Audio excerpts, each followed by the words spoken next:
Are you looking for a practical guide to help you get your dream job in sport? If so, you're in the right place. Welcome to another episode of the iWorkinSport live interview. This is the show where we talk to accomplished sport business professionals who come here to share their knowledge, their experience, tips and advice in order to help you succeed in your career. If we're just meeting, my name is João Frigerio. I'm the founder of iWorkinSport, and I want to sincerely say thank you for being here with us today. If you're coming back, you know the drill. This is an interactive session. You'll have the chance to ask questions, make your comments. By the way, we'll have a prize for the best question and the best participation today. So stay tuned. We'll get more to that in a bit. Right. So prepare your questions and comments.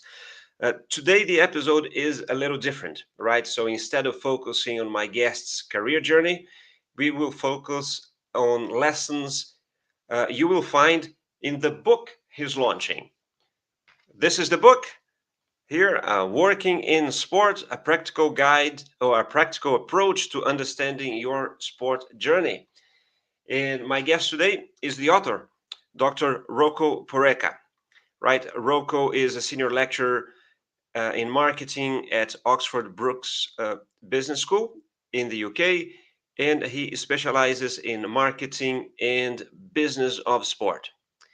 Right, so without further ado, let me invite Rocco to join me right after this.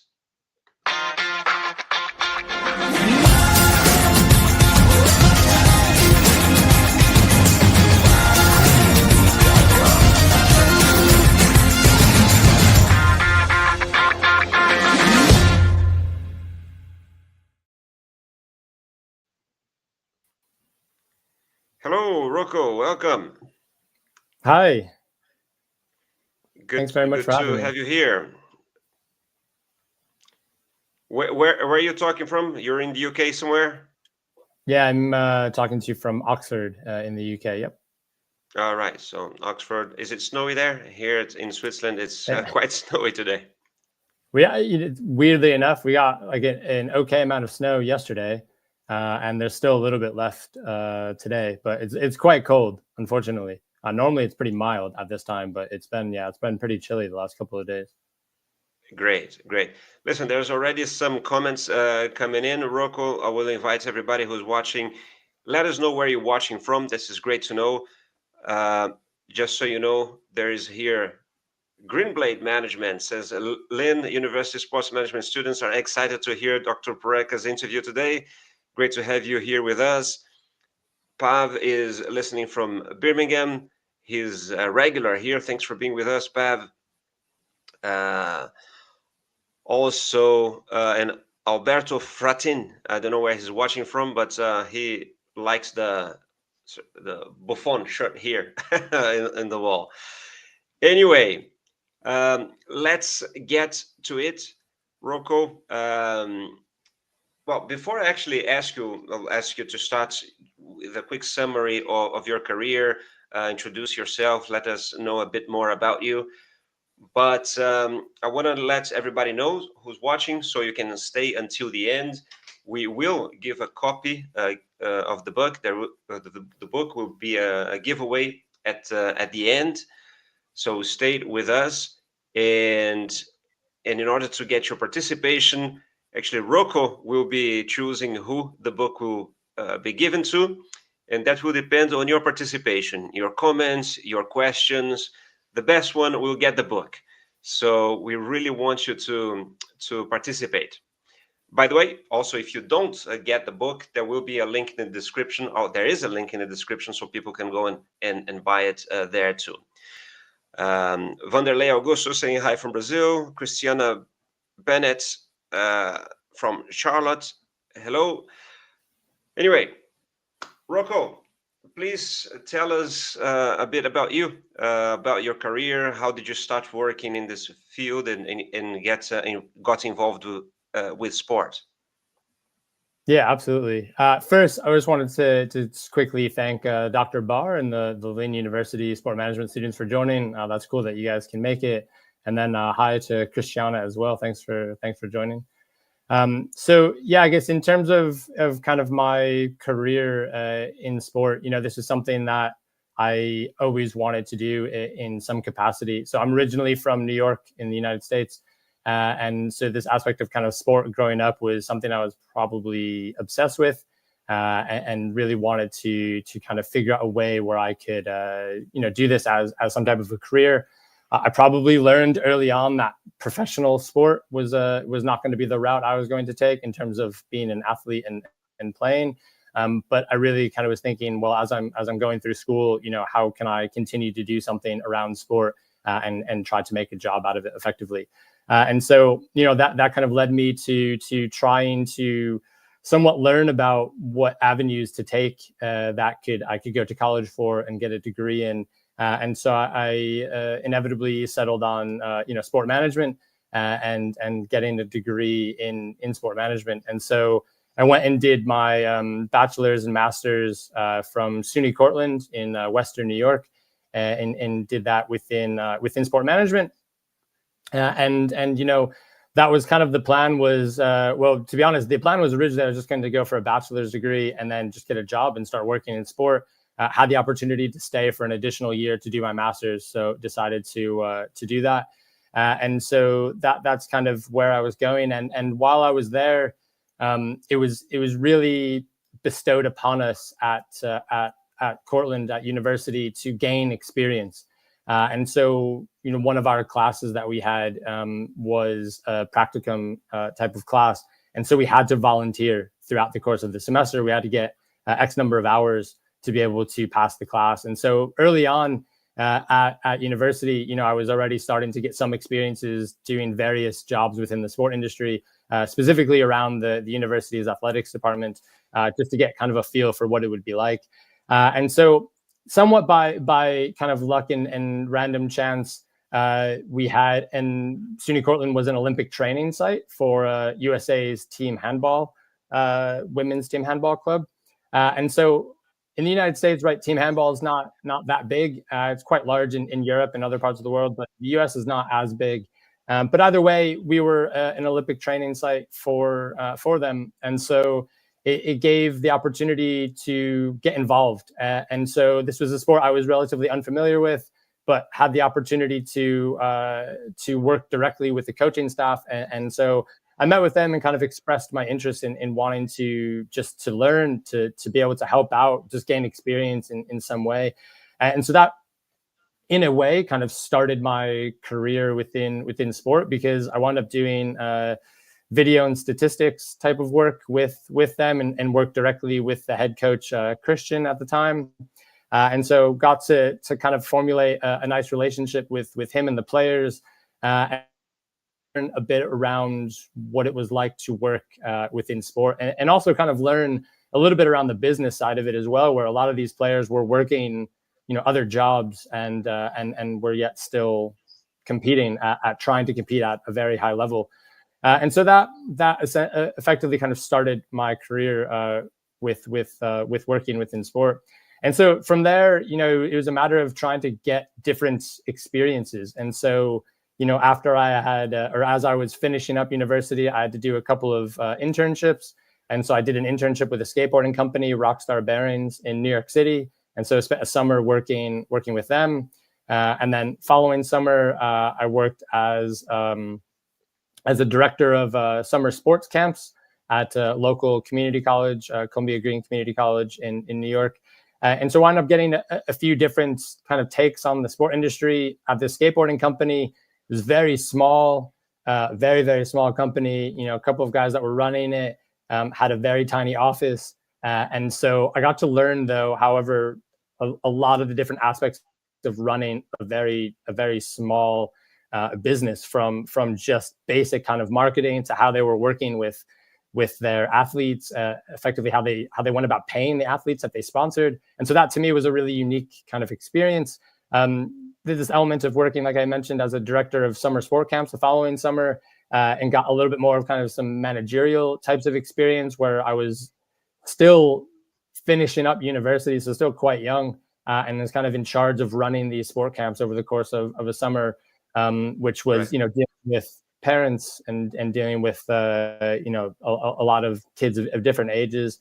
And so that kind of got me through then university. And so, as I'm now approaching kind of the end of university, I was thinking about what type of job am I ultimately going to get, and what am I going to do? And I can obviously kind of touch on some of those thoughts and feelings around that a bit later. But ultimately from there, I was able to get involved in doing some coaching and coaching basketball and tennis.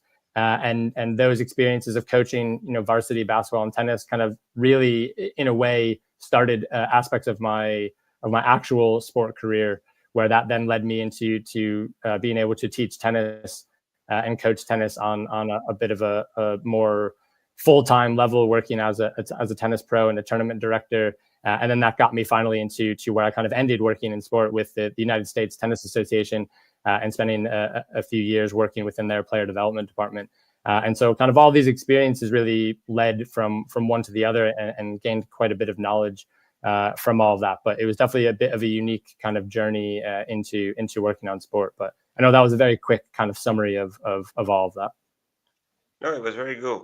Very good. It is unique, but in a way, it's common as well, because there's so many touch points, and I think this is probably a first lesson that people need to understand. There's never like just a straight line in terms of your career. Well, sometimes there is that person that's entered the first internship and will retire in that same company, but that's not really likely.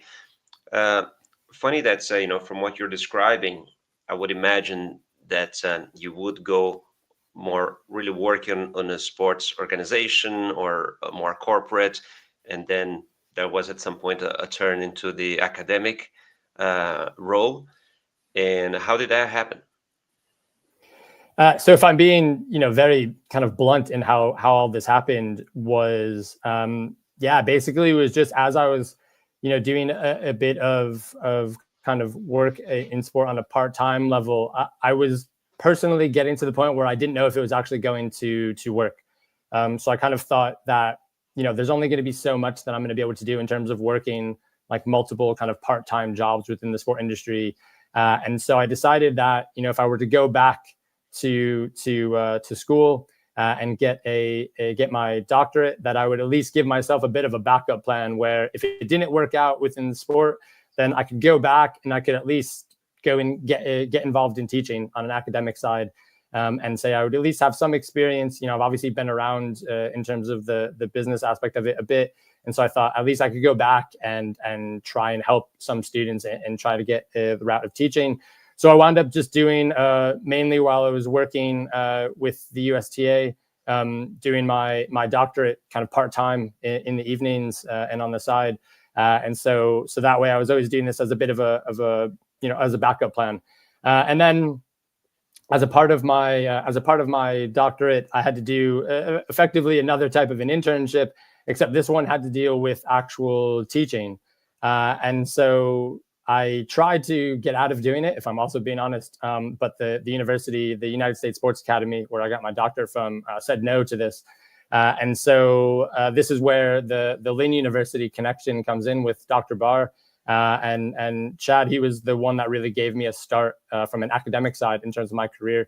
And he allowed me to come in to Lynn University, do a bit of shadowing, do a little bit of teaching with him, and to really learn kind of what it was like to be an academic and get involved on that side of it.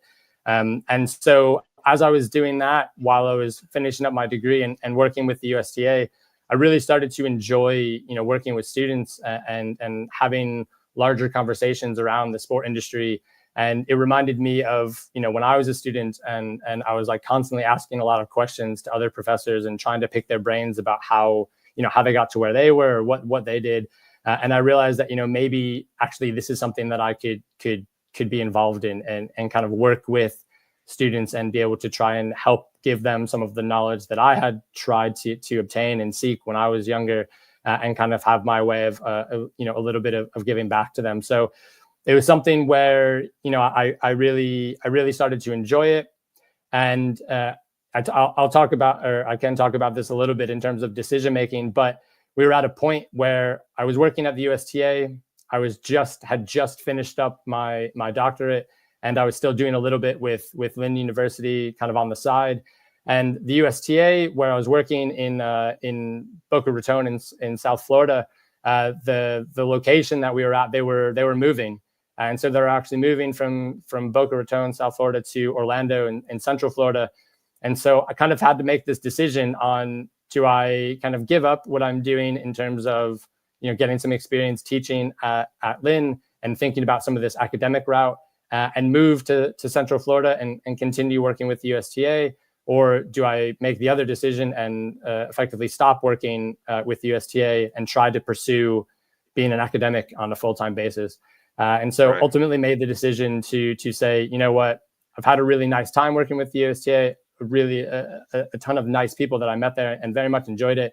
But I think I could do this academic job, and I think I could get a lot out of it. And so I want to try to make this commitment. And I did that, quitting essentially a full-time job to kind of work part-time, with the idea that I gave myself effectively a year to see if I can get a full-time job as an academic. And that was kind of the goal that I had set. And so that's how I, started to make that transition into academia and doing a bit more on the teaching side. Right. And was tennis always like your favorite sport, or was something else?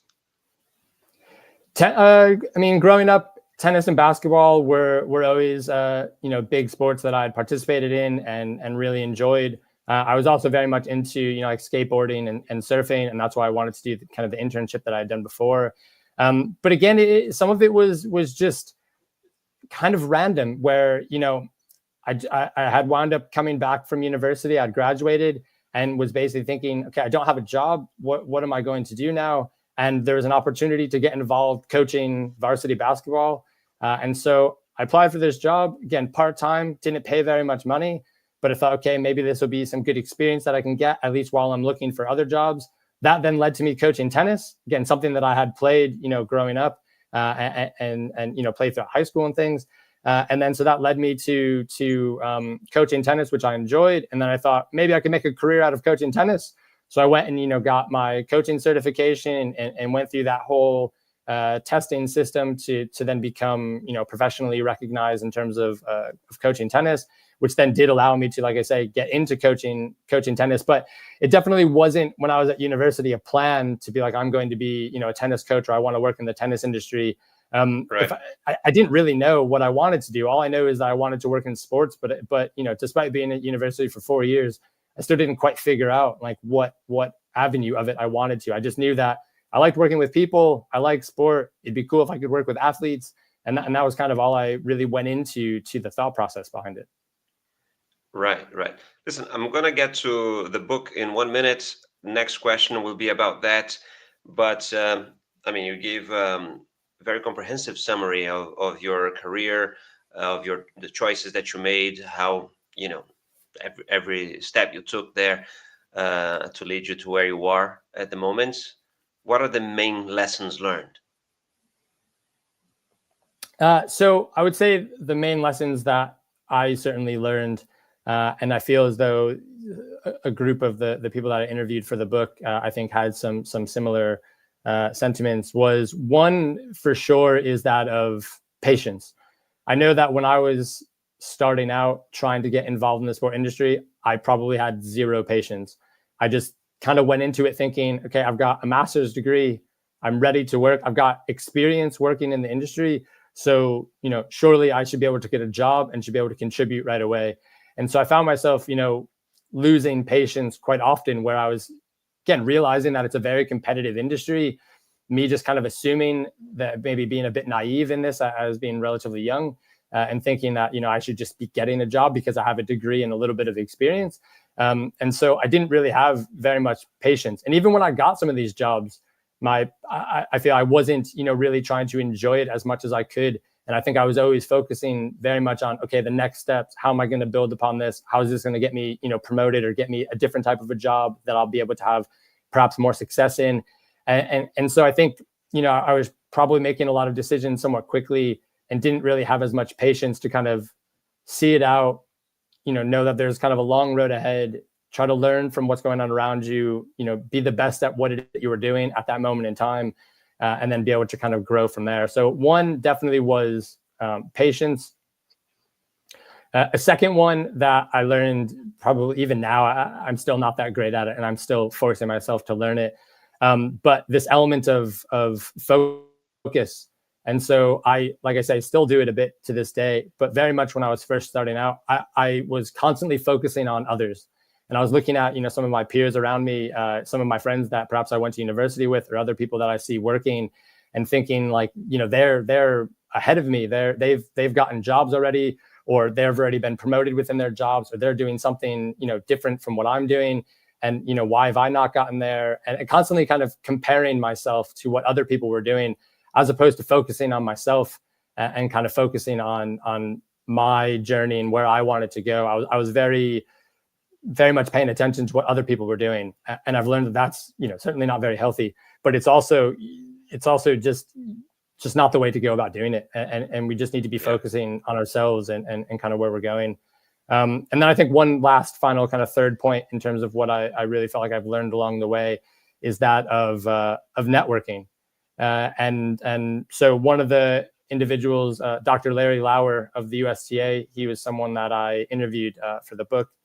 And he was telling me a story about when he was first kind of getting involved within the sport industry, and a mentor of his advised him around, this idea of networking, and that you should be networking as a means of, paraphrasing, like networking as a means of meeting people and genuinely getting to know people. And certainly today, we have LinkedIn, which I'm sure some of you are joining on. And it's very easy to create a LinkedIn profile, start finding people and just clicking the button connect, and then hoping that they connect with you. But you've not really made much of a connection. You don't know the vast majority of these people, perhaps, that you've connected with. And so I would say for sure networking, but network with a purpose of getting to know people, genuinely try to formulate relationships with them, and not just try to create this element of having like a stack of human assets that we feel as though I can just reach into my back pocket and say, oh, I'm connected with this person, but I don't really know them. 100%. I mean, great lessons, patience, not really comparing yourself to others. I think it's very good to compare to yourself, see how much you're improving, but to others, it can be a distraction.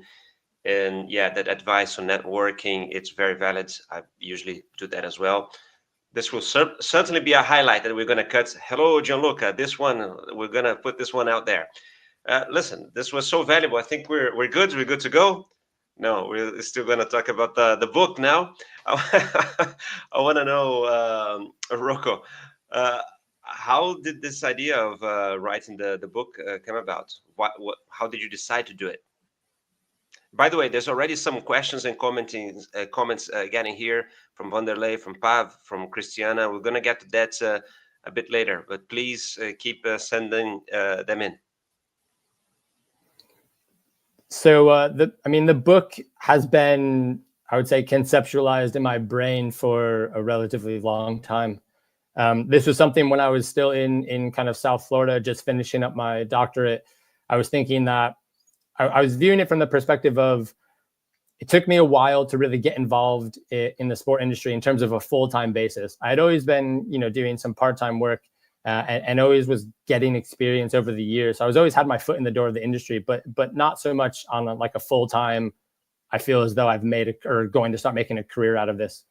And I remember thinking, I'm certainly not going to be the only one that perhaps has gone through an element of struggle in terms of trying to establish a career within sport. There were so many people that I've reached out to over the years in terms of asking questions and trying to obtain just knowledge from, to get advice.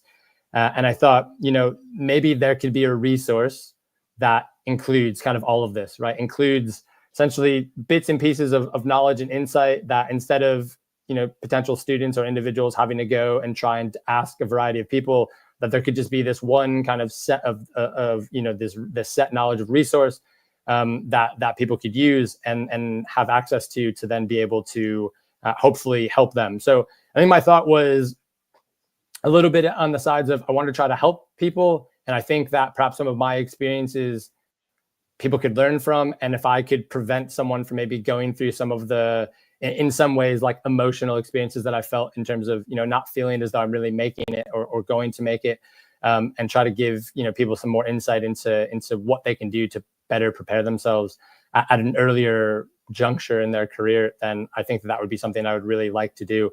But I've always enjoyed writing, and just it randomly was something I started to do, like I say, kind of in Florida. Was just kind of doing it for fun on my own. Didn't really amount to anything. I had moved to Boston, and I was working at a college there, and I tried to actually get this book kind of going a bit more and submitting like proper proposals to try and get it published.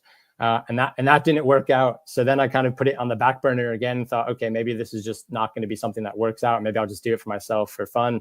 And then, since I've been in the UK, I kind of, it kind of reignited it. And I thought, okay, you know what, I'm going to try doing this again.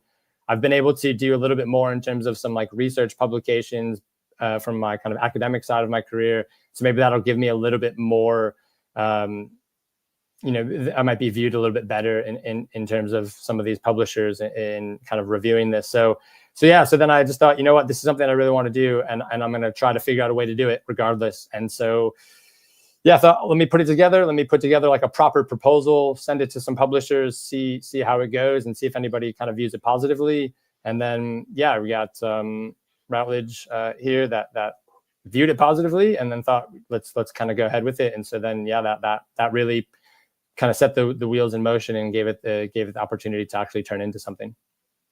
Cool. Listen, before I ask you about the main takeaways from the book, I actually would like to ask you, what are the key trends to focus on for those that are now looking for, to start working in sport? We already have some comments coming in. It is an interest of the majority of people that follow us on iWorkinSport. So what are the main trends that they should be aware of? Yeah, no, it's a great question. And so, when we think of working in sport in I would say the vast majority of contexts, there's always going to be a very large customer service elements to it. And obviously sport continues to grow as an industry. And so therefore there's high levels of customer engagement. And so, big trends to kind of focus on are going to be the ones that are impacting those areas of customer service and engagement. And certainly we've got, a lot with technology nowadays, and we've got a lot around, AI and incorporating like virtual reality into different areas within sport. We've obviously got in the United States, certainly the elements of betting and gambling that have kind of taken off, and just figuring out ways in which these pieces of technology are then allowing for those fans, customers to be more engaged with these clubs. And it's interesting, I would say too, depending where you are globally, some of that might be very different, because in Europe, for example, here, even in the UK, and you talk to people about, their favorite sport club, and they've got their football club, let's say, and it doesn't really matter what else is going on in the world around them. Like, they're going to be fans of that club regardless. But, in the US, in a lot of ways, there's so many other areas of entertainment that seem to take people kind of away, and kind of get you interested in other things. So I think from that element of engagement, like if you're in the United States, big trends on looking at how technology is then impacting fan and customer engagement, and figuring out ways to keep people happy, to keep them in their seats. If you're looking at something like the Los Angeles Clippers, their new arena, they've got the like heated, vibrating or massage chairs that you're sitting in. You've got video screens that are the size of the stadium effectively. And they're just trying to make it so much more of an enjoyable experience for those fans, because they know they're competing in a lot of ways with many other forms of entertainment. And fans are paying continuously more money to go experience sport on a variety of levels. So it's kind of making it worth it in that sense. So I think it's big focusing on like these new areas of technology and how they're impacting, or how they can potentially impact, fan and consumer engagement. Very, very, very good, Rocco. Listen, and what about then the main takeaways of the book, Working in Sport? don't give away everything because we want people to go and buy the book as well. But maybe a couple of main takeaways. What are they? Okay, yeah. I mean, I'll give maybe two good ones. And so the one starts to tie into what I was mentioning before on this area of focus, is that, one of the key takeaways from this book is just the journey in itself. And I think it's easier to look back on it now than, when I was 19, 20 years old and thinking that I'm just now starting, and you're kind of looking at yourself at this starting point, realizing that there's a very long journey potentially ahead of you that is significantly unknown. And yet you view it from the perspective of you want to have much more control over it than you realistically will have. And so, one of the takeaways is that just understand that the journey that you're going to be on, a lot of ways you might think it's going to be a very linear journey. I'm just going to start, point A, I'm going to get a degree. Point B is I'm going to apply for a job, get that job, and now my career has started. And it's just going to go from point A to point B in a very straight, direct line. But in reality, that for the vast majority of us is not at all the case. And that straight line is much more, up and down until we finally get from point A to point B. And that there's a lot of various kind of stops along the way. And so part of that, I would say, is, enjoy the journey while it's ongoing. Some of these experiences that you have that you don't realize that you're having later on, you look back at them and go like, that was really nice. And, something like with the USTA, when I was working with player development, I'm working with some of these like tennis players who at the time are, 14, 15, 16 years old. And you're, thinking like, okay, I'm working with them, right? They're kids. I remember I won't name who it was, but, one of the players taking him to go get his driver's license at 16. And I kind of at times, you start to question, like, what am I doing? Like, I'm just going to bring this kid in a sense to go get his driver's license. And then you realize 7, 8, 9, 10 years later, when that kid now is a top level tennis player and he is winning massive tournaments and he's in the news and he's all over the place. And you go back and think, you know what, I had some fun, conversations with him. I randomly would go have lunch with him every so often and just, get to know him as a 15, 16-year-old. And then here he is as like a grown adult professional athlete. And at the time, I probably didn't enjoy it as much. And then now I look at it as like, that was really fun. And I'm really glad that I had the opportunity to do that. And so I think if I could go back, I would have tried to enjoy that moment of that part of the journey a bit more. Yeah. Well, it's funny. I didn't know you were going to say that. I know there's a second one coming, but I didn't know that you were going to say that. And I mentioned something more or less exactly about that when you're talking about your career, how non-linear that was and how normally they are like that. So, yeah. Yeah, exactly. And then I guess if I just had quickly, just kind of a second point is this need for differentiation. So this was always to me quite eye-opening, and I write this in the book, and it didn't really occur to me until I experienced it. And I've told this to students in the past, and many times they've not believed me until they've experienced it themselves. But one of my first kind of experiences as I was finished up university and applying for jobs was I had the opportunity to interview at Madison Square Garden, and it was for a sales job. And so, I'm a massive New York Knicks fan, and so this idea of working in Madison Square Garden was just kind of a dream in itself.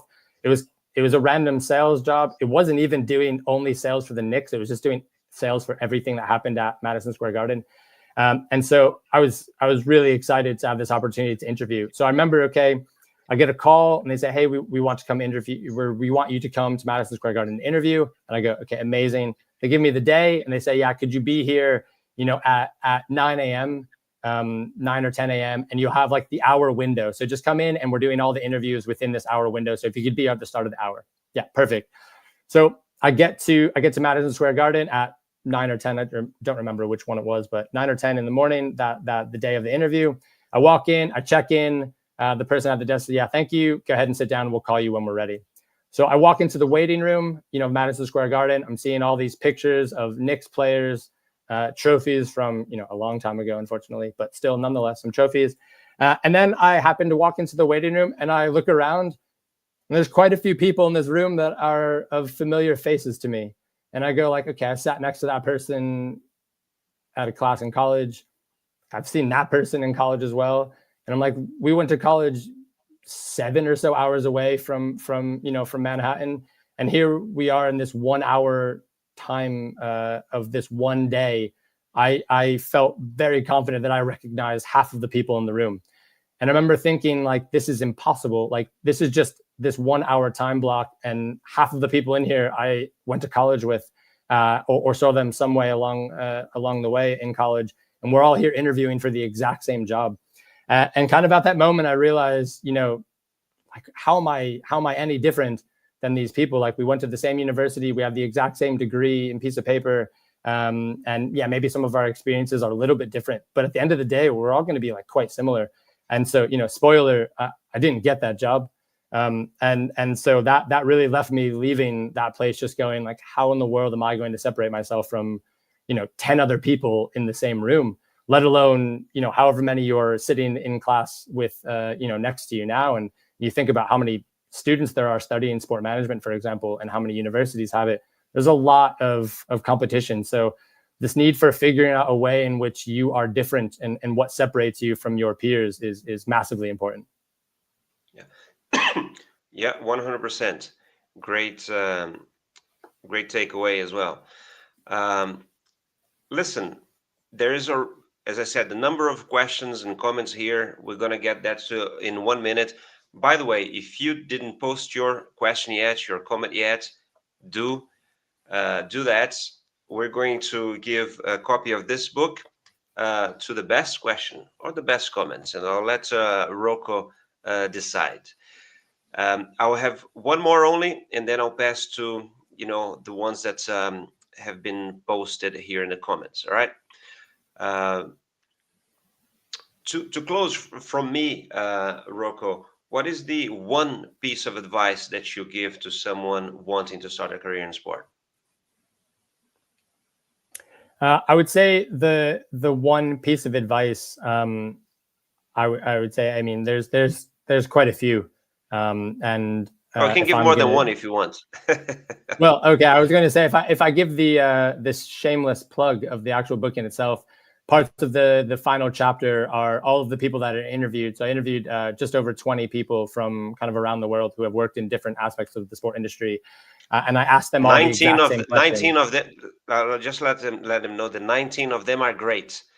The other one, not so much. I'm talking about myself. No, yours was very good. I didn't mean to interrupt. No, yours was very good insight as well. But yeah, this kind of final element of the book just asked this question to everyone that was interviewed.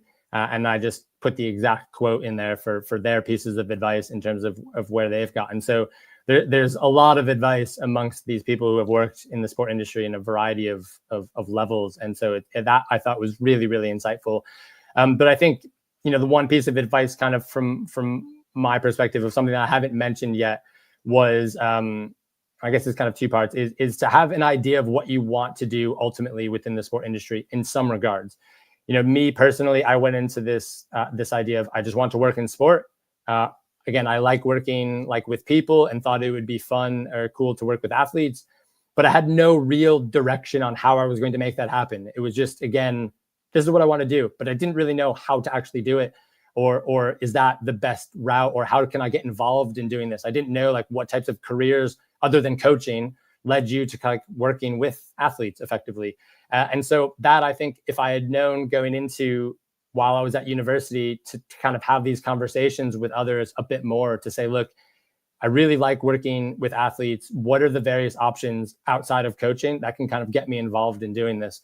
And so I think if I had done that, I would have had a bit more of an idea on how to best go about maximizing my time when applying for jobs and trying to really better myself in terms of, or give myself a better chance of actually getting a job doing that. So I'd say there's one part is like have an idea of what it is that you want to do. That might change, which is okay, but have a bit of an idea.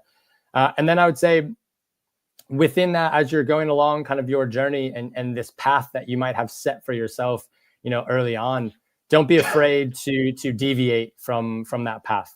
Just because you want to end up as, like a president, CEO of some sport company or of a team or of a club or whatever it might be, there are going to be plenty of opportunities that may present themselves, along the way. And don't be shy or afraid of maybe stopping what you are doing, and taking a moment to think and say, well, maybe I should try this, because this might lead to something new or unique, or I might be able to meet some different types of people, and allow that to kind of add to your continued experience. So I would say, yeah, have an idea of what it is that you want to do, even if that winds up changing, and just be kind of open and willing to potentially deviate from your path, and just be open for opportunities that might present themselves to you. Very good. Thank you so much, Rocco. Listen, there's a lot of comments, a lot of questions here, participation. I think I'm going to start from the top. Just let me know, do you have a hard stop at 6 your time, or if we need a few more minutes, that will be okay? Yeah, no, I'm perfectly fine. Yeah, I can go All longer. right. That's not a problem. So I'm gonna go from the top down. Just also to mention that Travis Thompson is watching from Coventry, Margaret in Puerto Rico, Vieques, Puerto Rico, Emily is in Massachusetts, Muskan is from Pakistan. Well, there's a few others here. Anyway, first question from Vanderlei Augusto in Brazil. Has a picture driving a cart with a Damon Hill or Graham Hill type of helmet. With over 35 years of experience in sales and marketing, most of that time in large technology companies, do you think it's too late to start a career in sports with a focus on management? No, definitely not. This is one of those kind of, in a way, misconceptions, which also adds to my point earlier about differentiating yourselves. That you don't need a sport management degree to work in sport management, or just to work in the business of sport. If you're coming in with a tremendous amount of sales and marketing experience, you're going to be perfectly fine being able to transition into sport. Just the industry changes, but in terms of the knowledge that you have, it's going to be applied in a very similar way.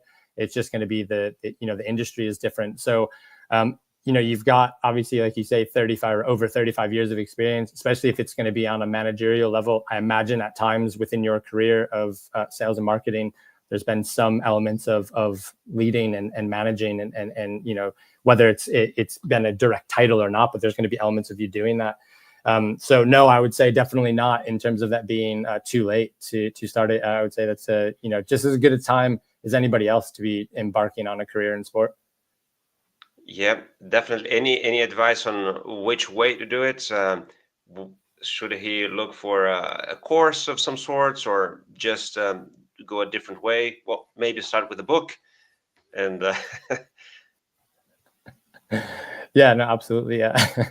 No, I would say, think about, again, if your experience is in sales and marketing, it seems as though the easiest way in terms of transitioning in would be through sales and marketing, because that's where you have the most amount of experience.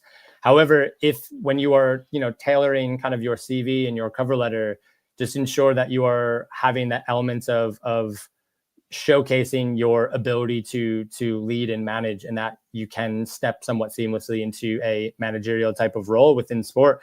And I would say, no, just start, applying, finding jobs, applying them, talking with people. Perhaps some of your network has, cross paths within the sport industry, so you maybe have some contacts within sport already.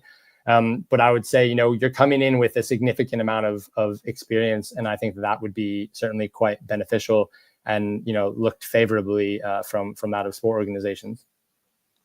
right, right. And Vanderlei confirmed he's a Hill fan. Do you remember, Rocco, when we were able to identify the race car drivers by their helmet?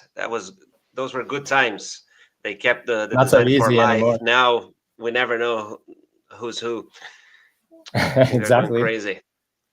Anyway, Pav from Birmingham says, do you ever see elements of your younger self in your students from when you were first starting out?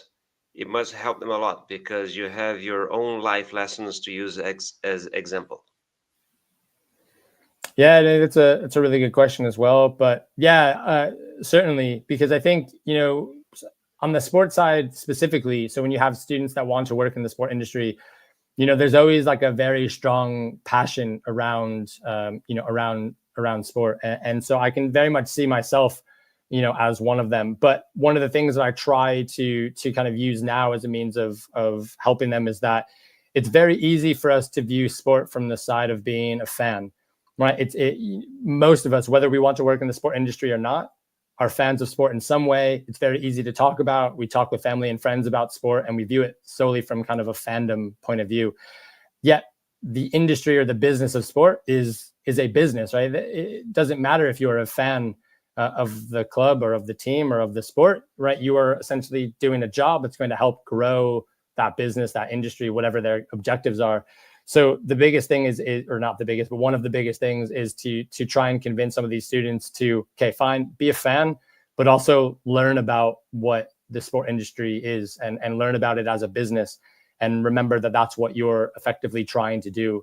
The Knicks are not going to pay you to be a fan of the Knicks. They're going to pay you to do a very specific job working within that organization.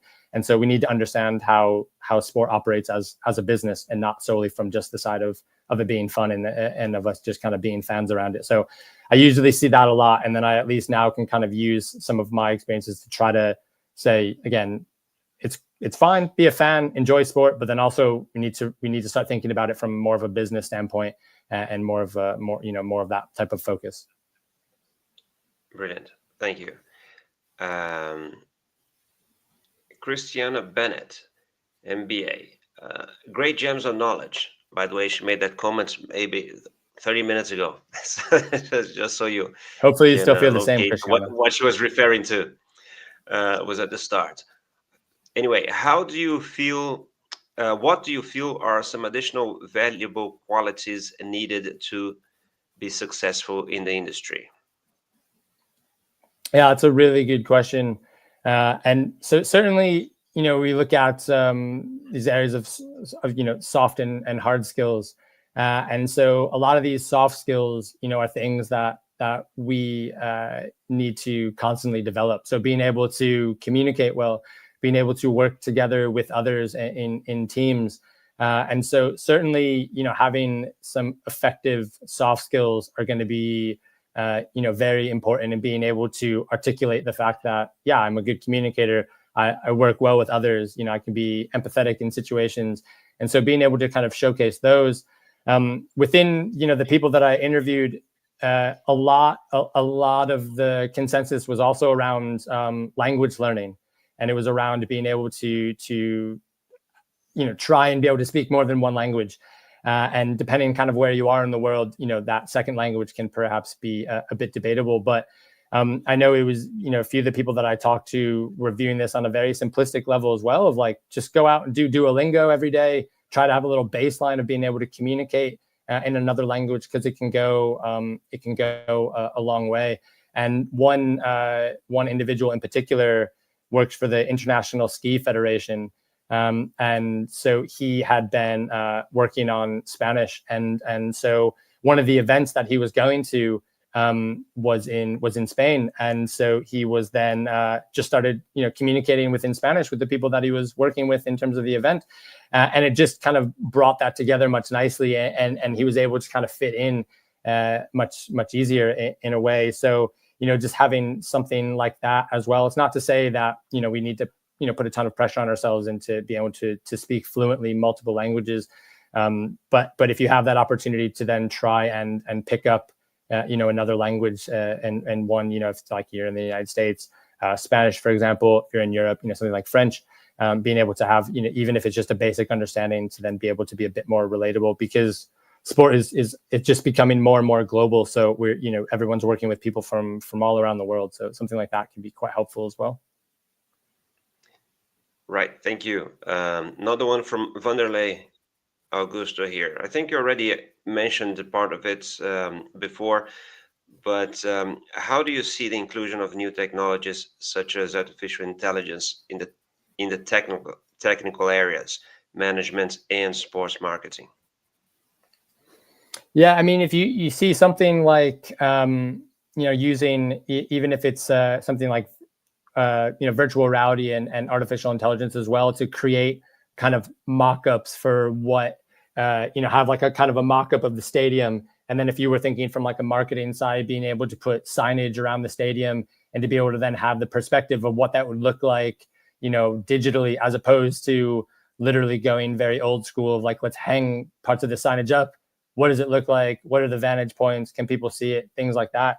And then being able to, for example, do that on a virtual level and just have it all on the computer, be able to see what some of that signage looks like, see if it's in the best place, be able to have different vantage points from different seats, things like that are going to be continuously quite helpful.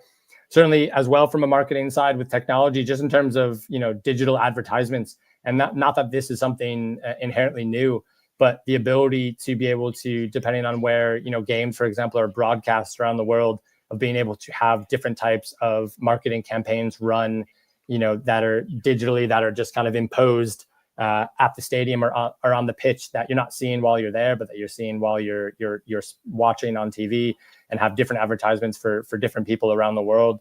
I mean, all that's just kind of helping to grow, the business and grow sponsorship dollars, and things like that. So there's definitely, that is just going to continuously grow and impact, certainly on a business side, but then on, like I was mentioning before, some of the fan engagement and customer engagement side as well.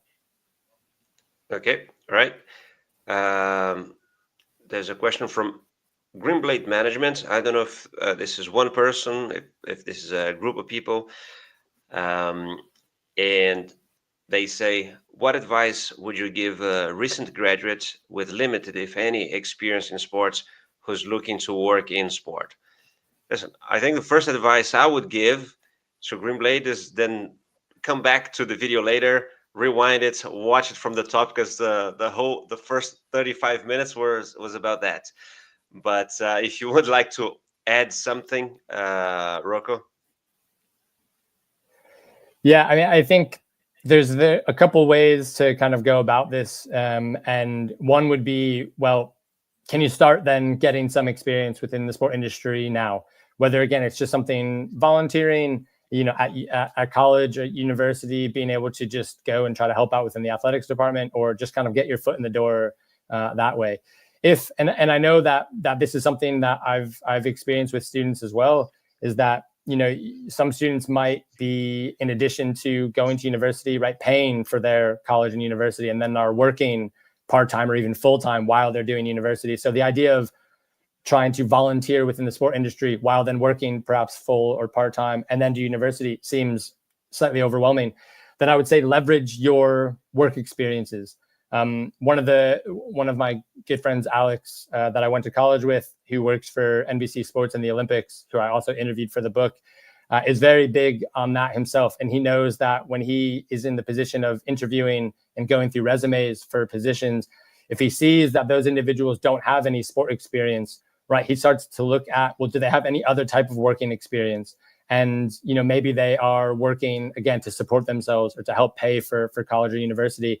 And so then he'll kind of come in and he'll take that very much into account. And it doesn't have to just be sport experience. So, I would say with that, again, can you start now to get some sport experience? Or if you have other types of experiences that are outside the sport industry, but that are still, work related or skill related experiences that you've been developing, then just leverage those as you're putting together your CV and your cover letter. All right, that was great. The next one is from Alberto Fratin from Italy. Is a degree in sports necessary to find a job? If finding a job within the sport industry, no. That's not necessarily very good for people who are solely teaching sport management or anything like that. But definitely not. If I get a job that is if I want to, let's say, work in sport marketing or work in marketing within sport, I could have a degree in sport marketing. I could have a degree in sport management that has done elements of classes within marketing, or I could just have a degree in plain old marketing. The concepts are all the same. The context is just where it's different. So this also, again, goes back to that point of have differentiation. No degree. Yeah, and some very well might not, depending on the aspect of the industry as well. So, it's definitely not a prerequisite to work in sport is that you must have a sport related degree. Certainly not. Exactly. I agree completely. It can be helpful for many reasons. For the things that you learn, it does help. For the connections that you make through the course, it is helpful. But neither that's guarantee that you get a job right after you finish the program anyway. And the opposite is also true. As we just said, if you don't have a sports degree or a degree in sports management, you can just as well work in the industry. Pav asks or says, some of the experience you have in your journey, you only realize later how significant it was to your growth, especially the setbacks.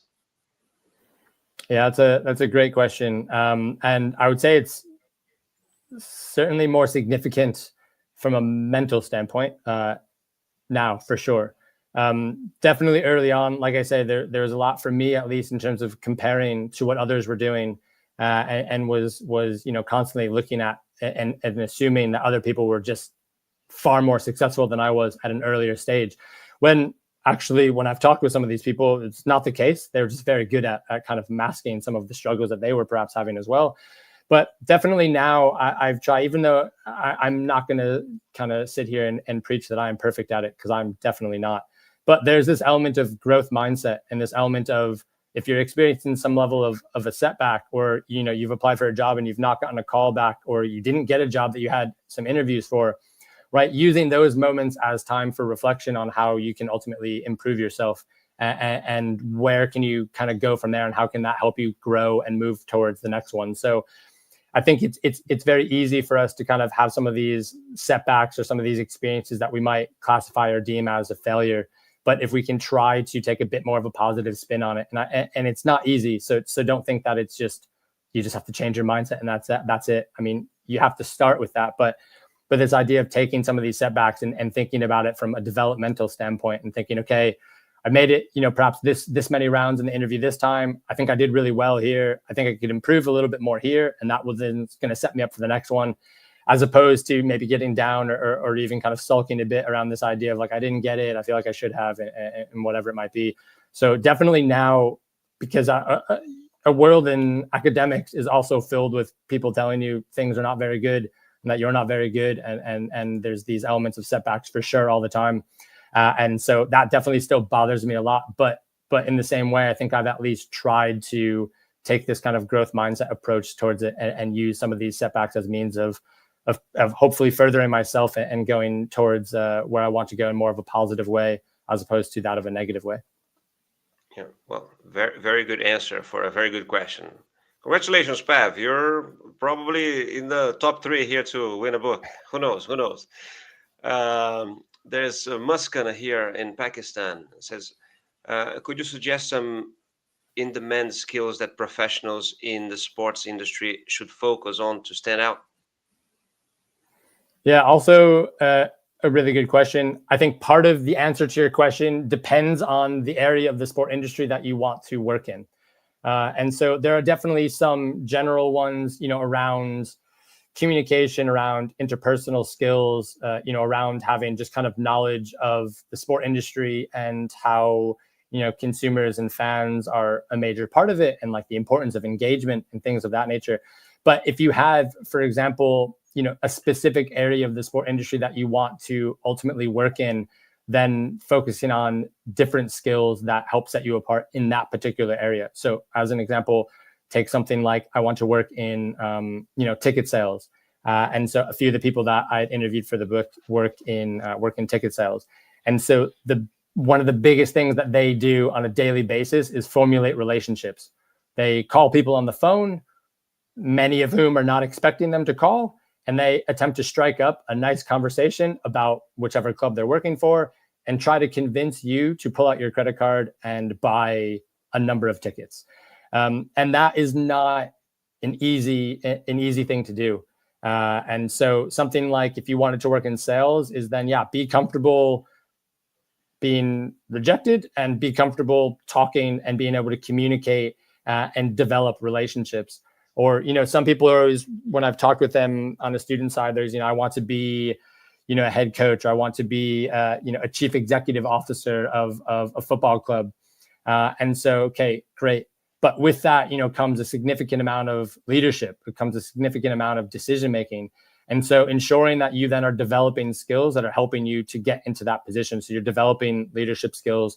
You're able to showcase your ability to make decisions, for example. So I think, part of the answer to that question would be around, if there's a specific area of the sport industry you want to focus in working in, then to ensure that there are certain skills that are more tailored to that specific area that you can then try and better develop. Very good. Thank you, Rocco. Listen, there's loads of questions here. So what I'm going to do is, there was one that arrived at 7 p.m. our time here, so 6 p.m. your time, from Elliot Ahmeti. So I'm going to cut the line here. If you do have more questions, you can keep them coming, and then I'll pass it on to Rocco. I'll also let you know a way to contact him, maybe via LinkedIn or via email. We'll do that towards the end. So we'll stop at Elliot's question for a live reply, okay? And then Rocco, if you can, maybe I'll pass them to you if there are more questions or comments coming. Otherwise, we won't go away. This is great, but just need to be conscious of time. So let me go back to a question by Travis Thompson on LinkedIn. Your point about the US and UK fan engagement, would you say that the UK naturally struggles with this? And is there element that the UK can use to increase the fan engagement? What will it be? I definitely, sorry if I came across in a different manner with this, but I definitely don't think that fan engagement struggles in the UK. I have to admit, I've obviously grew up in the United States and have lived there my entire life, minus the last 6 years. And so I've gone to plenty of sporting events in the US, and many of which have been insanely engaging and have been amazing experiences. And I've gone to some where it didn't seem like it was a professional sporting event. In the UK, I've gone to, or in Europe, I should say as well, I've gone to a few different, they've been football matches, but like Premier League matches, Serie A in Italy. And so the element of engagement from fans in those matches is very different than in the US. They are there for the entire match. They're there before the match. They're there after the match. And their entire day revolves around that particular match. I think in a lot of ways, some of these clubs that are, let's say, even smaller, in some instances, don't necessarily need to worry about engaging with their fans that much, because the fans are so invested in the club and they're going to be there regardless. Some of the stadiums in the UK and in Europe are very different than they are in the United States. They're not nearly as, you have your example, like the Tottenham Stadium here is obviously quite new and quite tech heavy. But some of these other stadiums are relatively old, and in terms of technology, they're not that up to date, and yet they are still getting fans to be there, and they're happy to be there. And so I just think it's a different. They're just two very different like cultures, and so therefore the elements of fan engagement I think are a bit different, right? Like in the United States, it's more around, you go to, like I had said, I lived in South Florida, and you think like Miami. I remember this vividly. I went to a Miami Heat basketball game. They played the Knicks. LeBron James played, and people were leaving in the third quarter. Still a close game. They're leaving because it's South Beach. They can go to the beach. They can go out to eat. They can go do something different because there's so much entertainment that they're competing with. And you got to think you've got, arguably the best basketball player in the world, certainly at that time, and maybe just in general in a lot of ways, is there. And people are voluntarily leaving after they've paid a good amount of money to be there. And that's something you don't really see here, unless, of course, maybe the team's losing to a team that they shouldn't be losing against. But then they usually still stick around outside of the stadium, kind of protesting or whatever. So I do think that just the fans are different, which then kind of leads you to think, how do you try to engage with them differently? And that we can't kind of blanket all of these fans into one, particular group, that they are all very different, coming from different parts of the world. Right. Okay. Rocco, let's try to be conscious of time now. There's a few more questions to go. So, Dimitrios Politis, maybe Greek. Hi, Rocco and João. Thank you for the presentation. Knowing what you know now, going back in the past, would you again pursue working in the same industry? And if yes, what would you do differently? He already got a copy of the book. Well done, Dimitrios. Hi, Dimi. Yeah, that's a very good question, and it's funny. I'm glad that you asked that, because I was actually thinking leading up to this conversation that someone might ask this, and what would the answer be if they did. And so part of me thought that maybe I would go back and try to limit perhaps some of the areas of struggle. But then I thought, well, that kind of defeats the entire point that I'm making within parts of this book, is that everyone's journey is very unique and very different. And mine has led me to have a variety of different experiences that I'm very grateful for, despite the fact that maybe there were some struggles along the way. So in some regards, there are aspects of the sport industry, such as like mental skills and sport psychology and things that I definitely didn't know about when I was in high school, for example, that I think could have been really interesting to me, that I maybe would have decided to perhaps go down that route if I was maybe more aware of it when I was younger. But in terms of actually changing my journey from what I decided to do until where I'm at now, then no, I wouldn't change it, because I think I've learned a great deal from it, and hopefully my experiences can help someone else along their way, and then I'll feel like it was definitely worth it. Yeah, cool, interesting. I will answer that one as well, because I probably would. Not necessarily with the works or experience, the professional experience that I had, but I think a lot about it. I studied journalism in Brazil, and to me, I thought it was useless. So if I went to go back to do something, if I was to study something else, I probably would study law. I think would be much more useful for not only the sports career or anything that you do. It's just as something was more on the academic side. Then after that, so obviously, I did another master's in sports. I did the FIFA program, and that is one that I wouldn't change at all. That was definitely probably the best professional decision that I made. And then, yeah, I just think that, especially in my work nowadays, I probably struggle with a few things. I'm always looking into a lot of contracts, and I'm also discussing a lot of contracts and deals with clients, with whatever. And, I always need to go and try to seek advice from lawyers.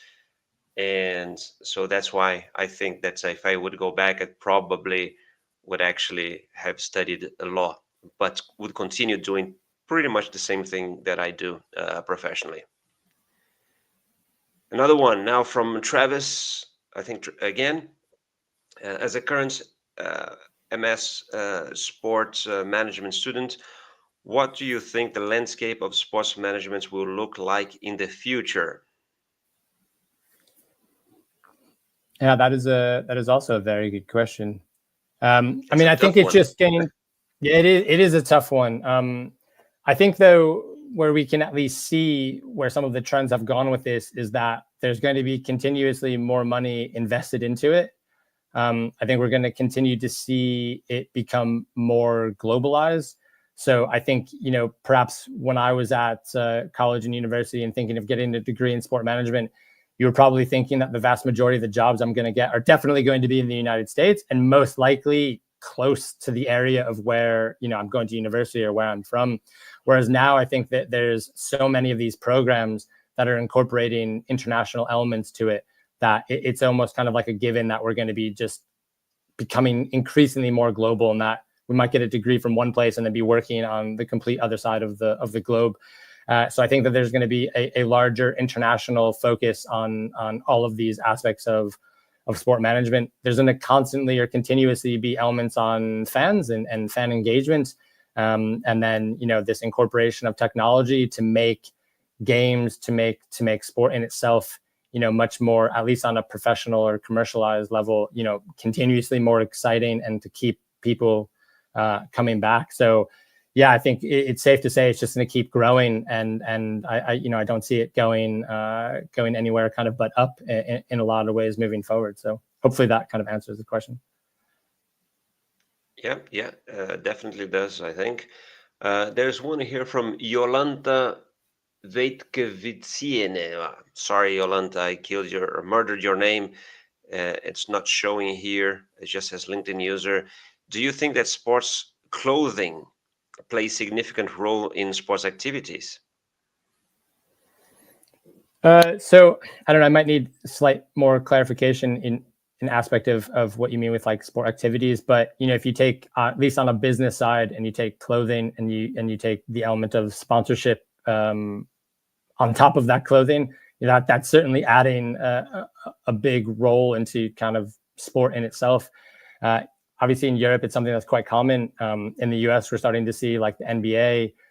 Major League Baseball is playing around with it a bit, but we're starting to see those elements of sport clothing having sponsorship on them, which is something that hasn't been done before, but as a means, or at least hasn't been done before in the US, and that being as a means of just generating more revenue and sponsorship dollars. So I think that there are, elements of names going on sport clothing that is definitely playing and will continue to play a significant role, within sport. And so, yeah, I don't know if that's kind of the direction of where that question was going, but Yeah, I don't know either, but I think it still counts. On another one by Travis, on your journey, did you ever question that if you were on the right path, if you're on the right path? Because even though I'm early in my sport management career, at times I was struggling and thinking that I'm not where I want to be. Do you have any tips of advice on how to combat this? yeah, that's a great question, because the answer I would say is kind of yes and no. I think again it was something where I really really wanted to work in sport and just really enjoyed sport in general. So it was kind of like a no-brainer that I would try to study it in some way. But then yes, during some of those moments of struggle, or moments of me kind of working part-time and thinking this is not going the way I was expecting it to go, and seeing some of my friends that I had gone to university or college with, and them kind of already stepping foot into their kind of full-time job, or working with kind of a larger sport club or something like that. I definitely, in some ways, not fully, but a little bit, kind of second guessed, like, I don't know if this was the right thing to do. But then in a lot of ways too, I in the same opposite of that, was thinking, well, what else would I have done? I tried to always take what I was interested in and then apply it as best I could to my own life. So I studied sport management, yes, but I always enjoyed writing. So even when I was at university, probably a lot of people don't know this, but like I had done writing for the university newspaper within sport. One of my part-time jobs after I graduated was as a sport writer for a local newspaper. Then obviously I got into this part of this role as an academic, thinking like, oh, maybe I can do some more writing. And then, yeah, eventually led to actually writing a book. So I think, I was always going to try to figure out ways to make what I want to accomplish, just make it a reality, whether or not, I have a degree in one particular area, or not. So I think, yes, at times there's that element of how do I deal with this? But I think, again, it's this idea of, knowing what it is that you like, knowing where it is that you want to go. And I did, to, I guess, give myself a little bit of credit, is I did always think at some point it was going to work out. I just didn't know when, and that becomes a bit of the frustrating element of it. But I think I always tried to stay positive enough to think, even if I'm a bit behind, it's okay. I'm still going to get there. I just might get there behind, some of my peers, and that's fine. And then, like I say, I talked to some of my peers and I interviewed them for this book, and their path was not as straightforward as I thought it was. So I spent probably many years of time thinking that they were significantly more successful than I was. And in actuality, they were going through a lot of the same thoughts that I was. So you're definitely not alone in that thinking, but just stay true to what it is that you want to do, and just keep working there, knowing that at the end of the day you're going to get to where you are. It's just going to be a matter of when. Yeah, definitely. And Travis, on my side, I question that all the time, right? Not the area where I am, like working in sport, really love it. No question about that. But I mean, more specifically, what I'm doing, and especially me having this entrepreneurial career, kind of always question, oh, maybe it would have been nicer to be in a corporate job, easier than, so what I do. But every now and then, success comes and you accomplish something nice, and you just, get very proud of the accomplishments, and of the freedom, and being able to actually build something on your own. So it's always kind of back and forth. I'm really happy with what I'm doing at some point. Other times, ooh, should I maybe try something else? And I mean, and it's all the time. Like a week ago, I was talking to a very, very, very successful professional. I was there in the US, and he was like having second thoughts. It was, I already made all the money that I wanted, and now I want to go and do something else. Kind of rethinking, maybe focusing more back in sports, but what to do. So I think, regardless of the level where you are, there will always be options in your life, and as long as there are options, you'll be thinking, um, contemplating where you can go or where you want to go. So that's very natural. um, One here from Elliot: in the sport industry, the amount of opportunities is not the same as in other fields. How do you create these opportunities? Any advices? Man, I'll just comment on that I because, was going to say you should just answer it, I think. no, because I will let you talk about that as well. It's just because I'm married to a dentist, right? And then she went through the process to be able to work here in Switzerland, and then she just updates her, profile that now she's able to work or something. Boom, she was flooded with invitations, offers to work, and did a few interviews. Just had to decide where to go, and she's working was like that. Us, we have all this experience, 20 years working in the industry, multiple degrees or whatever. you know if we are to look for a job somewhere, it's very likely that one will struggle. I get people here that were CEOs in football clubs or something write to me and say, Jerome, I'm kind of changing jobs or whatever. Can you help?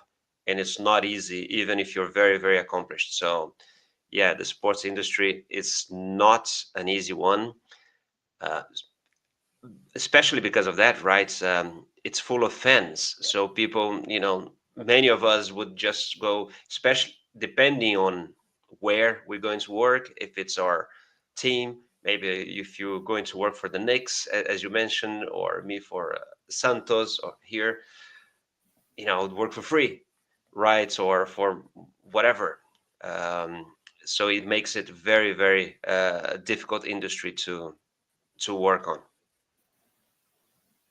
But I just analyzed, and I realized that I didn't give you the answer on advices on how to handle that. So that's where I'm going to pass to Rocco.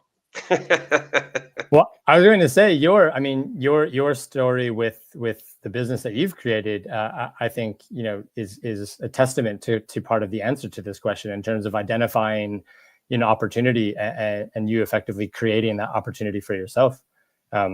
So yeah, I think that you're very well versed on being able to answer that question. No, this is one option, Rocco. I mean, you creating your own job is one option. This ended up being what I did, but there are many others, as you pointed out. Some are here. Other things that you said about networking, not just networking, but networking in the proper way, which is different, right? Is one thing. It's volunteering. Someone asked before, how can we start something? Do I volunteer? Some will opt for the path of education, not only to gather the knowledge, but also will help you with the network. So there are a few ways that you can do that, and sometimes it's a combination of them. Yeah, absolutely. And I think as well is, in some regards, not giving up. I view myself as being like relatively persistent in a lot of ways. And if I kind of get something stuck in my mind, I usually keep going at it until I've accomplished it, or I finished it. But, some of these things in terms of creating opportunities, take something like Joao's example in terms of creating an actual business. The other area in terms of networking, it's kind of funny to think about, when I go back and look at some of the jobs that I've had, quite a few of these jobs I did not get the first time that I applied for them. And so working at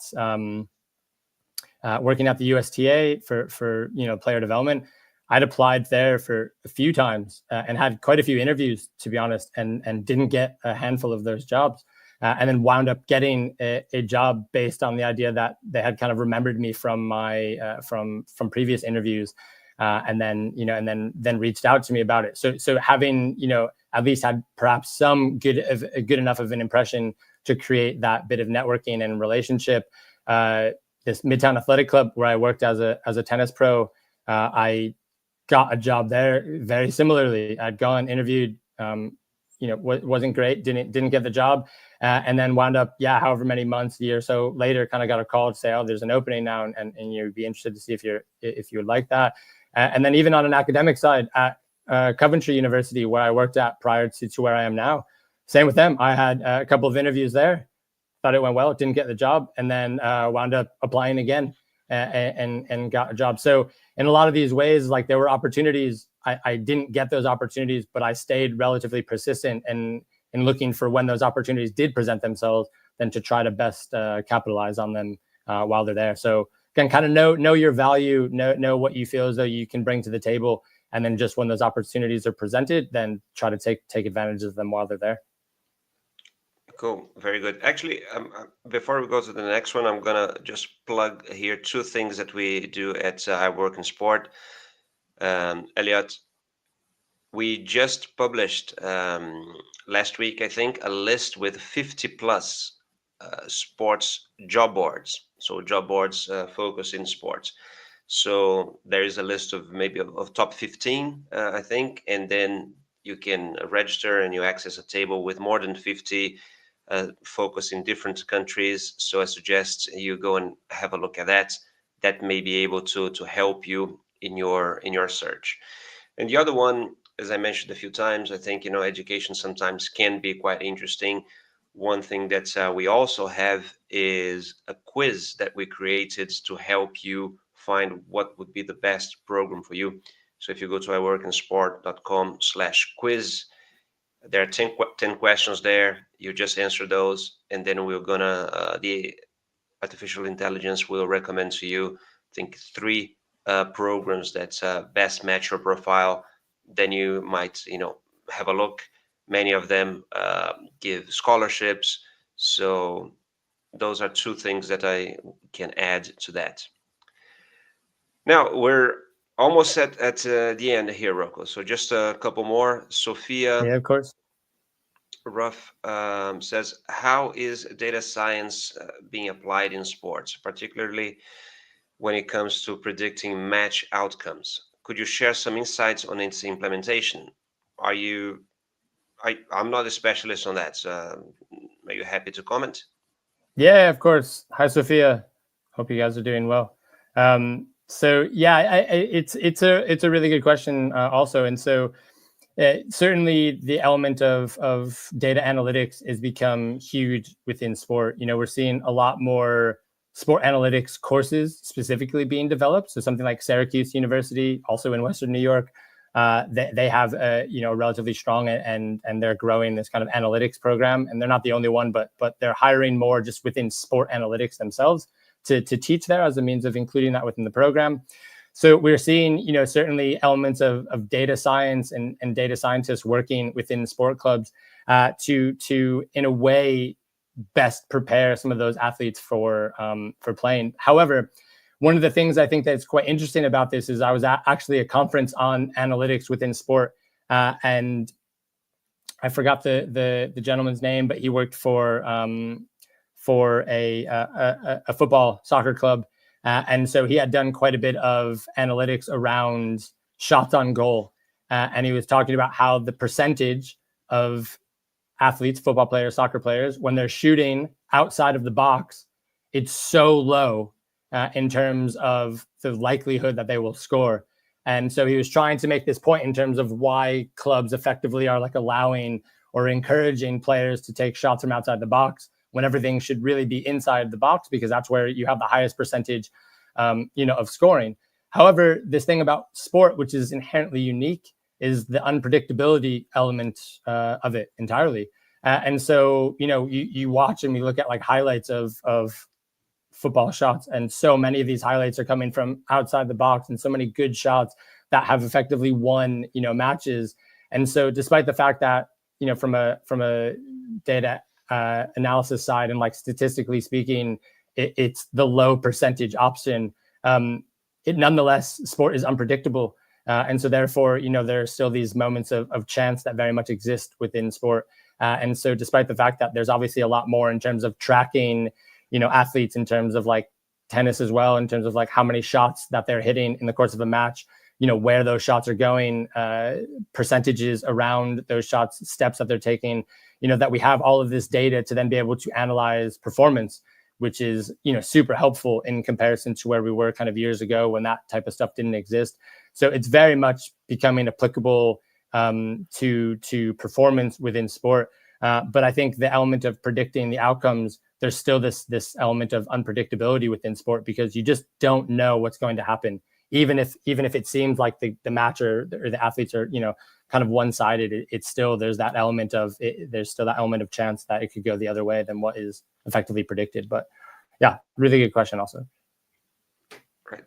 We're almost at the end here. So Muskan asks, from your insights, I realized that personal branding is very important in the sports industry.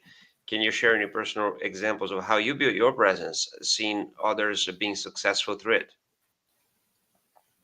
Yeah, that's a very good question. And, there's definitely a lot of individuals on a personal branding side that I would say are probably much better than I am. If I'm being honest, I don't think that I do a very good job of like talking about myself. I don't really like it very much. I'm quite uncomfortable because I usually view most of the things that I feel like I've done or accomplished like not that good or not that remarkable by any means. So I'm probably not great at it, or as good as I could potentially be about trying to build a bit more of a brand. But I think, making yourself known, thinking about posting when there are things to post about, right? If you go on LinkedIn, for example, or on Twitter, X, or some of these social media, and you see that there are a lot of people that are posting constantly about literally everything, trying to kind of get their name out, trying to comment on things. For me, I've always viewed that as somewhat unnecessary. And I've always liked the idea of like, have something to say when it's, relevant, or when it needs to be said, as opposed to just kind of preaching about yourself when it's a bit unnecessary. But I think too, being able to, again, from my perspective, is like going to conferences, doing elements of research, presenting those elements of research, talking with others. I do post things on LinkedIn from time to time, about perhaps things that I've kind of accomplished, or things I might find interesting to try to build a little bit of presence around maybe some of the stuff that I've done. And so, like I say, if you look at people that maybe you are a fan of, or individuals within the sport industry that you kind of regard as quite highly, I would look at what they're doing on, in terms of their own branding and messaging, and see kind of their strategy for it. Like, how much are they posting? What outlets are they posting on? So I think that there are ways of doing it, where it can be certainly valuable, and you can share an opinion that perhaps can be helpful. So I think it's just kind of thinking about what your intent is. And I think I've always tried to view it in some ways as, like, yes, at times self-promotion, but then also at times of maybe trying to highlight things that I think could be helpful to others or beneficial to others. Very good, very good. And the last one, Rocco, from Alberto Fratin. I actually had skipped this one. How do you stay updated on everything happening in the sport business? Are there any podcasts or newsletters you would recommend? Yeah, that's an excellent. I left this for the last, because it was actually a question that I usually ask my guests anyway. So there you go. So Alberto asked that for me. No, it is a very good question, and you're right. There's a lot going on to stay up to date with. So I would say a few of the resources that I've always used, Sport Business Journal So when I was in college, that was a mandatory resource for us to have. So as opposed to having, maybe a textbook about something, we had subscriptions to Sport Business Journal, and that really kept us up to date with everything that was going on within the sport industry. So I would say for sure, Sport Business Journal, you can sign up and have a free access to their website. And I know if you are a student, for example, you can get student discounts on actual subscriptions to it if you would like. But yeah, Sport Business Journal is a good one. Some podcasts, something like Front Office Sports. I usually feel like I'm going to that website quite often, and they have just a daily podcast about everything going on in sport within a very timely manner. So I think that helps a lot. I'm always quite interested in kind of other people within the sport industry and what they've done or how they've done it. So reading books. I was telling Joao this the other day that I was just started reading. I'm a bit late to it, but just started reading Phil Knight's memoir, Shoe Dog. And kind of learning about that from not only a sport marketing side, but certainly very much a strategy side of putting together and building a business and just kind of what he had gone through. So yeah, I think it's trying to find a lot of resources out there. But I would say it should be in one way, focus on the things that you're interested in. Don't think of it as like you just need to understand the ins and outs of every aspect of sport, even if it's parts of it that you're not very interested in. I try to look at the areas that I find interesting, that I could maybe have conversations on or around, or that might pertain a bit more towards me and what I want to do. So there are definitely quite a bit out there. But Sport Business Journal, Front Office Sport, Sports, look at some memoirs from different people in the sport world, as some books. I think that those are some good areas to focus on. Very, very good. And Alberto, the other thing that I was going to say, we did publish a while ago, I don't know if it was still 2024, maybe last year, also a list of several interesting newsletters. I'm not sure if we already did the podcast one, but if we didn't, we will do.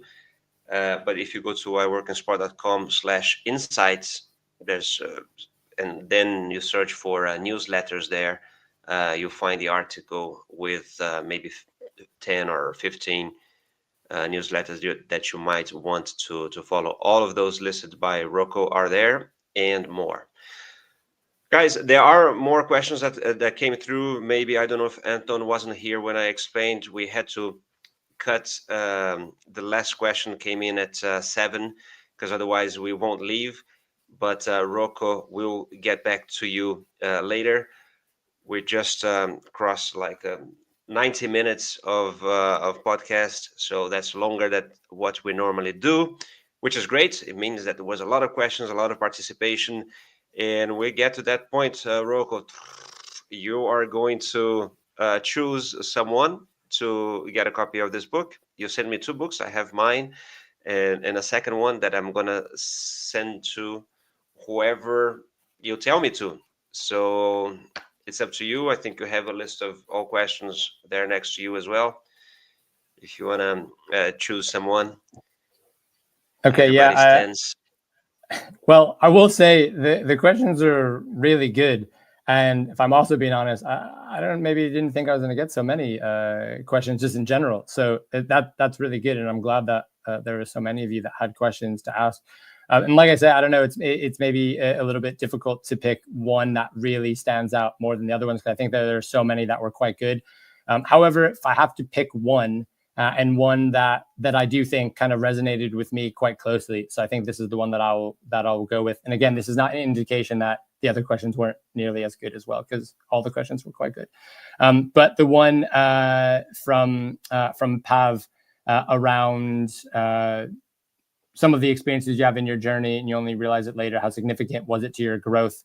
And I think just that element of growth mindset and being able to think about how you reflect on setbacks and things like that, I think that's a very important question to ask, and a very important element to focus on. So I would like to choose then Pav in that question. So yeah, thanks very much for writing it and for attending, and I hope that you enjoy the book. That's great. So Pav is the winner. I'm actually trying to. Is that the one that he asked about of how you see your younger self and your students or something like it, or was it? No, it was so what the time would be in your time. So it was at 6:34. There you go. Yep, that This one. correct. Okay. Yes. All right. Rocco, thank you so much. Congratulations on the book. I already started the reading. I haven't finished yet. They're great. As you mentioned, it was really nice that you interviewed a lot of people here. You mentioned it was about 20. I'm not joking. The other 19 are very good people here. Many interesting comments. And the way the book is structured as well makes a lot of sense, right? So I really recommend that people go get it. There is a link in the description, right? People can go to, I think that takes them to the Amazon store, so very fast delivery. And yeah, I recommend that you all get the book. And thanks, Rocco, and thanks to everyone that's participated and make this session even more special. It's much better with the audience. Their questions are definitely better than mine as well. So it was great. I hope that Yeah. everybody enjoyed. I think this might be the last one of the year. Not sure yet. Who knows? But if it is, we close it very well. Thanks, everybody. Thanks, Rocco. Just stay there for another few seconds while I finish the stream. Okay. Bye, everyone. Thanks, everyone. Thanks all my family and friends that came out to watch. Appreciate that. Thank you. Great.